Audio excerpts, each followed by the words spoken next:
چې وی چې ما نه جنت نفرت کوي او د جنت حورې به ما ځان ته پرې نه دي دا خو هغه صحابي دی واده یې لکه چې پرېښی دی سامان یې اغېښتی دی ته ورشه لږه او تپوس ته وکړه چې ته سعد دی دی ورغې تپوس ته کوي خو جنګ کې خو پښتانه وي مړي کېږي که نه چې کم وخت کې دی ورغې دغې وخت کې دا سعد رضی الله عنه د یو کافر سره په جګړه دی هم پې غزار کوي دیم پې کوي ناګانه دی غریب یې ووه دا صحابي یې ووه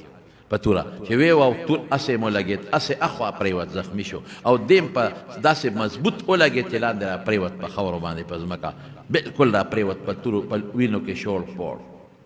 هغه صحابي راغی او هغه ته تپوس وکړه څه دی سر یې وړاکه او د هغې نه پس دا لوبه وشوه راغی وي د الله رسول همغه دی خو چې ورته یې کتل دغه چلو شو چې دی اس نه پرېوت پړ مخې او وینې ته دارې وی او اسې اخوا پرېوت رسول الله مبارک په خپله ورمنډه کړی او چې ورغې نو دی راوچت کړه او د غېږ کې کلک ونیو د وینو شوړ پوړ د خاورو لید پیت هغه صحابي چې چا هغه به وي ما نه خلک نفرت کوي نفرت ما له څوک ښځه نه راکوي الله ورته ښیي چې فکر مه کوه الله ورته ښیي ای زما بنده اخر وخت کې به دې د رسول الله مبارک غېږې له راولم ښیم به دنیا ته او داسې شکل کې به دې راولم چې خاورې وینې به دنه بیږي رسول الله مبارک ځان ته رانږدې کړ او دې سینې پورې جخت ونیوه جخت هغې غریب کې ساوه وینې ترې روانې دي او په خپل مبارک سردار رسول الله مبارک وله مخ پاکوي وینې ترې لر کوي او دې غېږ کې نیولی دی او هغه په هغه وخت کې حضور پاک ته آواز کوي الله رسوله جنت به ما ځان ته پرېږدي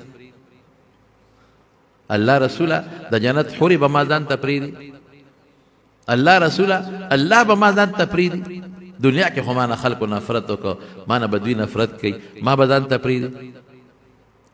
حضور پاک دې مخ داسې ځان ته رانږدې کړه او ورته څه وایي ای سعده زما دې په هغه ذات قسم چې زما سا د چا په لاس کې ده چې زه به تا لګوی کوم جنت به دې ځان ته پرېږدي الله به دې ځان ته رانږدې کوي او د جنت حورې به دې ځان ته رانږدې کوي غریب هغه وخت کې هغه افسوس وکړه او بیا رسول الله مبارک مخ بل طرف ته واړو او مسکې شو او صحابو ته وی راشه د دنه غریب نه سا ووته په کوم ځای کې دې سا ووته د رسول الله مبارک په غېږه کې دې سا وته او بیا صحابو ته وی راشه دا ورور مې یوسي غېږه کې سا الله ورته ښیي چې ته ما نه خلک نفرت کوي سا به دې په هغه غېږه کې وځي چې د هغې نه مقدسه غېږه بله نشته دی دا ارمان به دې په دنکدن کې راجو او ته د دنیا ښځه غواړې تا له حورې در کو شهید له خدای حورې ورکوي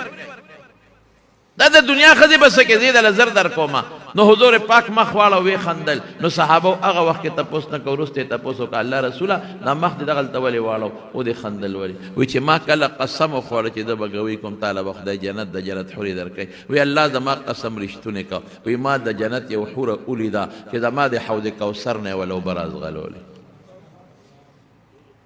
نو ما خندل خوشحاله شم چې شکر دې خدایا چې زما خبره دې رښتونې کړه او شکر دې خدایا چې دې وخت کې دله حوره راله اوبه ورکوي نو ما د حیا د وجې نه مخ بل طرف ته وړ دا د حضور پاک شانو نو زما وروڼو نن مې د پیغمبر یو خوی درته ذکر کا هغه دا چې نفرت به نه کوې د مسلمان نه کرکه به د مسلمان نه کوې مسلمان دې مدا کې چې مسواک دې مږي بعضې وخت کې سړی مسواک نه ږي خولې نه بدبویي دي نو هغې نه خلکو نفرت ولري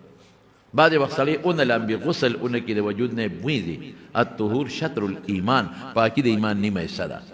دا زیاتی ویښته اخلی مسواک مګې لامبې غسل کوي ځان پاک ساته لاسونه صفا ساته او چې داسې حالت مسلمان له د مسلمان نه نفرت نه دی پکار